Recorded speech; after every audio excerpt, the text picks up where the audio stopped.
नमस्कार, कैसे हैं आप लोग। राष्ट्रपति किया था हमने कल, आज उसके आगे चलते हैं। हमने पिछली यूनिट में देखा था कि किस प्रकार से राष्ट्रपति के शब्द का डिस्कस किया हुआ है संविधान में 52 में, और उसके बाद फिर 53 में उसके बारे में बताया गया कि राष्ट्रपति क्या करेगा, और 58 आर्टिकल हमने देखा था कि उसकी एलिजिबिलिटी क्या है। आज जो मोस्ट इम्पॉर्टेंट है, राष्ट्रपति का जो निर्वाचन है, राष्ट्रपति का जो चुनाव है, वो हम पूरा डिस्कस करेंगे। फिर उसके बाद उसके पद वगैरह, उसका ऑफिस शपथ क्या लेता है, भत्ते क्या है उसके, वो फटाफट हम करके निकल जाएंगे। और ये देखिए इलेक्शन का टाइम भी है प्रेसिडेंट के, तो ये बहुत क्रूशियल है। इस सेक्शन से ज़रूर क्वेश्चन उठेगा, गारंटी के साथ उठेगा। ये वीडियोस आपको बिल्कुल शानदार तरीके से देखनी है, इसके नोट्स ज़रूर तैयार कर दें। मैंने वो लिमिटेड चीज़ लिखी है जो हम डिस्कस करेंगे, इस पर काफ़ी सारी चीज़ें तैयार होंगी, वो हम देखेंगे, ठीक है। तो सबसे पहला आज हमारा टॉपिक है राष्ट्रपति का निर्वाचन या प्रेसिडेंट का इलेक्शन, है ना, किस प्रकार से उसका इलेक्शन होता है। तो सबसे पहले हम अनुच्छेद 54 देखते हैं। आर्टिकल 54 क्या कहता है। आर्टिकल 54 कहता है कि राष्ट्रपति का निर्वाचक मंडल क्या होगा।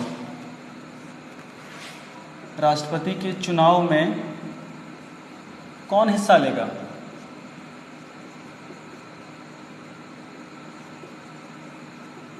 देखिए, ठीक है, राष्ट्रपति के चुनाव में कौन हिस्सा लेगा। हम अनुच्छेद 55 में पढ़ेंगे कि जहां अनुच्छेद 55 में जिक्र किया गया है कि राष्ट्रपति के निर्वाचन की प्रक्रिया अप्रत्यक्ष मतदान के द्वारा पूरी की जाएगी, ठीक है। वो क्या मतदान प्रक्रिया होगी वो 55 में डिस्कस करेंगे। तो 54 में डिस्कस करते हैं कि राष्ट्रपति के चुनाव में हिस्सा कौन लेगा। हजारों बार क्वेश्चन बनाए सीरियसली कि कौन वोट दे सकता है राष्ट्रपति के चुनाव में और कौन वोट नहीं दे सकता है। तो देखते हैं, सबसे पहले राष्ट्रपति के चुनाव में कौन वोट दे सकता है। संसद के दोनों सदनों का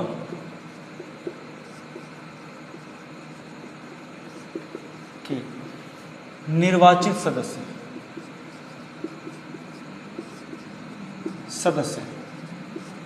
इसी तरह विधानसभा के निर्वाचित सदस्य। ये बार बार मैं इलेक्टेड, निर्वाचित शब्द का जिक्र इसलिए कर रहा हूँ क्योंकि इसमें काफ़ी गूढ़ता छिपी हुई है। पहला तो कौन वोट दे सकता है, हमारे मेंबर ऑफ पार्लियामेंट के लोग हमारे वोट दे सकते हैं, लेकिन कौन, जो कि चुन के आए हैं प्रत्यक्ष मतदान के द्वारा या अप्रत्यक्ष मतदान के द्वारा। प्रत्यक्ष मतदान के द्वारा कौन चुन के आता है, लोकसभा के लोग, लोकसभा के सांसद। और अप्रत्यक्ष मतदान के द्वारा कौन चुन के आता है, राज्यसभा के लोग। लेकिन आपको पता है कि दोनों ही हिस्सों में, लोकसभा में 543 लोग चुन के आते हैं, जबकि दो लोग राष्ट्रपति के द्वारा मनोनीत किए जाते हैं, नॉमिनेट किए जाते हैं, एंग्लो इंडियन। अगर हमारी लोकसभा में किसी भी एंग्लो इंडियन का रिप्रेजेंटेशन नहीं है तो 2 एंग्लो इंडियन राष्ट्रपति चुन सकते हैं। एंग्लो इंडियन मतलब जिसका कोई माता या पिता ब्रिटेन का हो, ठीक है। अगर इस 543 में ही एंग्लो इंडियन है तब तो कोई बात ही नहीं है। तो 543 लोग वोट दे सकते हैं राष्ट्रपति के लोकसभा से। इसी प्रकार संसद में राज्यसभा से 233 लोग वोट दे सकते हैं। हमारे राज्यसभा की जो अधिकतम संख्या है वो 250 तक है, लेकिन अभी उसमें 245 लोग ही मैक्सिमम होते हैं। 5 सीटें जो हैं वो पीओके वाली खाली हैं, पीओके के लिए खाली छोड़ी गई हैं। तो हमारे 245 में से 233 लोग ही वोट दे सकते हैं। बिकॉज आपको पता है ना, राज्यसभा में राष्ट्रपति 12 लोगों को नॉमिनेट करता है, ठीक है, मतलब मनोनीत करता है। तो कोई भी मनोनीत किया हुआ व्यक्ति वोट नहीं देगा, ये मोस्ट इंपॉर्टेंट क्वेश्चन है, ठीक है। मनोनीत किया हुआ व्यक्ति कोई भी वोट नहीं देगा, सिर्फ चुने हुए व्यक्ति वोट देंगे। ये डायरेक्ट इलेक्शन से, ये इनडायरेक्ट इलेक्शन से। क्लियर हो गया। इसके पश्चात आते हैं विधानसभा पे, जिसके सदस्य को हम एमएलए बोलते हैं, मेंबर ऑफ लेजिस्लेटिव एमएलए और असेंबली। इसके अंतर्गत सिर्फ एमएलए वोट दे सकते हैं, है ना, जो इलेक्ट होके आए हैं। सेम केस नॉमिनेट वाले या मनोनीत वाले बिल्कुल नहीं। उसके बाद कई राज्यों में, 6 राज्यों में विधान परिषद भी है, अपर हाउस, जिसको एमएलसी बोलते हैं आप लोग, है ना, member of legislative council, Vidhan Parishad. उसके सदस्य वोट नहीं दे सकते। विधान परिषद के सदस्य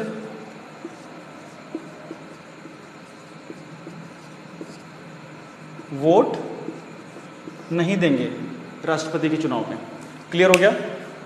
जो भी नॉमिनेटेड लोग हैं वो राष्ट्रपति के चुनाव में वोट नहीं देंगे। तो कितनी जगह से वोट मिल रहा है? एक तो संसद के यहाँ से मिल रहा है, एक विधानसभा से मिल रहा है। तीसरा, और 2 केंद्र शासित प्रदेश दिल्ली और पुदुचेरी, जो पहले पांडुचेरी कहलाता था, दिल्ली और पुदुचेरी या पांडिचेरी बोल दो, यहाँ के एमएलए भी वोट देंगे। यहाँ के एमएलए भी वोट देंगे। तो राष्ट्रपति की निर्वाचक मंडली कौन कौन हो गई? संसद, विधानसभा, दोनों के चुने हुए प्रतिनिधि, ना कि मनोनीत किए हुए, प्लस 2 यूटी के एमएलए दिल्ली और पांडिचेरी। जो 70वां संशोधन था 1992 में, इसके तहत दिल्ली में विधानसभा का निर्माण हुआ है ना। इसके तहत इन लोगों को भी वोट देने का राइट है। तो मोस्ट इंपॉर्टेंट क्वेश्चन तो यही हो गए कि कहाँ गया, कि कौन कौन वोट दे सकता है। क्लियर हो गया आप लोगों का? ये अनुच्छेद 54 आपका क्लियर हो गया। इसको आप लोग अच्छे से नोट कर लीजिए।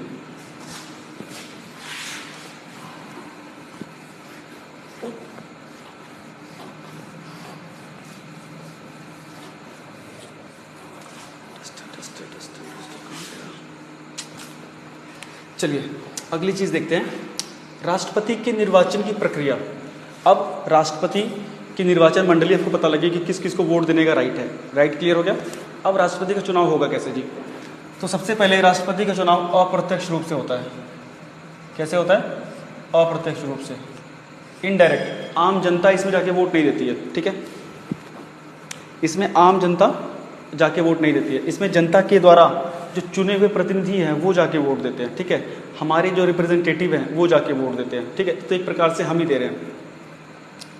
अब ये क्लियर हो गया। अब इसके अंदर जो अप्रत्यक्ष मतदान है उसकी क्या प्रणाली अपनाई जाती है? क्या प्रणाली अपनाई जाती है? तो ये है वो प्रणाली, एकल संक्रमणीय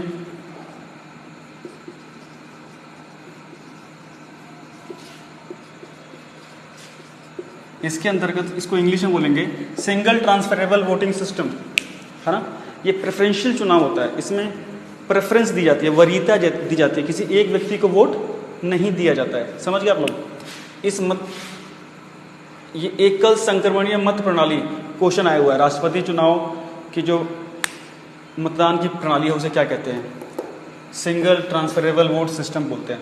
एकल मत प्रणाली, संक्रमणीय मत प्रणाली कहा जाता है। इसके अंदर क्या होता है? इसके अंदर वोटिंग कैसे होती है? इसके अंदर प्रेफरेंशियल वोटिंग होती है।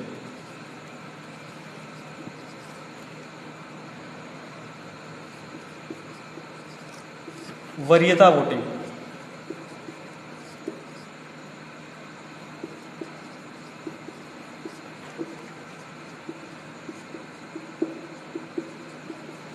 बहुत ध्यान से समझिएगा इसको आप। इसके अंदर वरीयता दे के वोट करवाए जाते हैं, ठीक है? जैसे कि अगर चुनाव में मान लीजिए 5 लोग खड़े हो गए, ठीक है? ABCDEF 5 लोग खड़े हो गए, तो ऐसा नहीं कि हम मेरा मन करेगा तो मैं A को वोट दे के आ गया या किसी ने B को वोट दे दिया, ऐसा नहीं है। 5 को हम प्रेफरेंस के अनुसार वोट देंगे कि इन 5 में हमारी पहली प्रेफरेंस ये है, इन 5 में हमारी दूसरी प्रेफरेंस ये है, इन 5 में हमारी तीसरी प्रेफरेंस ये है। इस प्रकार अपनी वरीयता, अपने क्रम हम सेट कर देंगे। 1 मिनट, डस्टर खो गया था, मिल गया डस्टर, ठीक है? इसमें हम अपनी वरीयता सेट करेंगे कि हमारी वरीयता क्या क्या है। इसे मैं मिटा देता हूँ। बोर्ड मेरा छोटा है, काम बड़ा करना है हमको, है ना।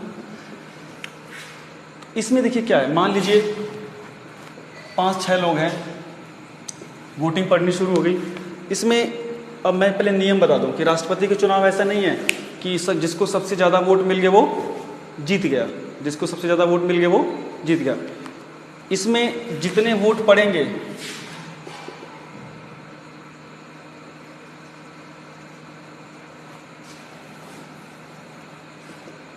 जितने वैध वोट पड़े हैं उसका 50% +1 वोट होना चाहिए। मान लीजिए मैं टोटल वोट्स आपको बताऊंगा। मान लीजिए अगर हमारे 5 लाख वोट पड़े हैं तो 5 लाख वोट में राष्ट्रपति वो चुना जाएगा जिसको 2,50,000 और 1 वोट मिलेगा। मतलब जितने भी वैलिड वोट्स डाले जाएंगे उसमें 50% प्लस 1 वोट जब तक किसी को नहीं मिलेगा तब तक वो जीता हुआ घोषित नहीं कर देगा, भले ही वो सबसे ऊपर ही क्यों ना हो, भले ही वो 49% वोट लेके सबसे आगे ही क्यों ना हो, लेकिन तब तक वो प्रेसिडेंट का इलेक्शन नहीं जीतेगा। समझ गए आप लोग? अब देखिए इसमें होता क्या है, इस एकल संक्रमण चुनाव प्रणाली में, इसमें मैंने आपको बताया था कि एक प्रकार से प्रेफरेंस दी जाती है ना। मान लीजिए 5 लोग इलेक्शन में खड़े हो गए, ठीक है, वोटिंग हुई तो सबसे पहले वोटिंग पड़ गई तो सबसे पहले ना जिसने वोट दिए सबकी फर्स्ट प्रेफरेंस गिनी जाती है कि हर वोटर ने पहली प्रेफरेंस किसको दी है, हर वोटर ने पहली प्रेफरेंस किसको दी है, मतलब प्रथम वरीयता। सबसे पहले प्रथम वरीयता की काउंटिंग होती है। मान लीजिए प्रथम वरीयता में किसी को कुछ भी वोट पड़े, मान लीजिए कि 10,000 वोट पड़े टोटल, है ना। टोटल वोट कितने पड़े? 10,000। उसमें किसी को मिल गए 6,000, बी को मिल गए 3,000, सी को मिल गए फिर 2,000, इस प्रकार से सबको वोट मिलते जा रहे हैं। मतलब कि हर 10,000 व्यक्ति ने किसी ना किसी को प्रेफरेंस दे रखी होगी। अब कम से कम हमको ये 10,000 तो 6,000 तो पहले हो गया, इसे मैं 20,000 कर देता हूँ।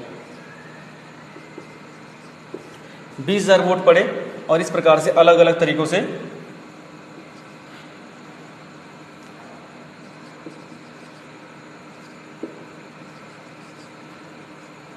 और इसको भी कितना कर दें, 10, 15, इसको 5,000 कर दो, कोई नहीं। अब मान लीजिए इसमें पहली वरीयता के हिसाब से इतना इतना सबको वोट पड़ गया, लेकिन हमको तो चाहिए था कितना, 10,000 प्लस 1 वोट जब तक किसी को नहीं मिलेगा तब तक वो व्यक्ति जीता हुआ घोषित नहीं होगा। तो पहले राउंड की काउंटिंग मान लीजिए होती है, पहले राउंड की काउंटिंग होती है, सबको इस प्रकार से वोट मिल गया। अब इसमें क्या है, किसी को विनिंग मार्जिन नहीं मिला है, तो अब क्या होगा, दूसरी वरीयता की गिनती होगी, सेकंड प्रेफरेंस की काउंटिंग होगी। सेकंड प्रेफरेंस में भी नहीं मिलेगा तो थर्ड प्रेफरेंस की काउंटिंग होगी, अर्थात तब तक प्रेफरेंस की काउंटिंग चलती रहेगी जब तक किसी को भी 50% ज़्यादा वोट ना मिले। अब देखिए सेकंड प्रेफरेंस की काउंटिंग किस प्रकार होगी। इसके अंतर्गत अब जो सबसे नीचे है, सबसे कम वोट किसको मिला है, डी को मिला है, मान लो इसको बाहर कर दिया खेल से, अब ये बाहर हो गया।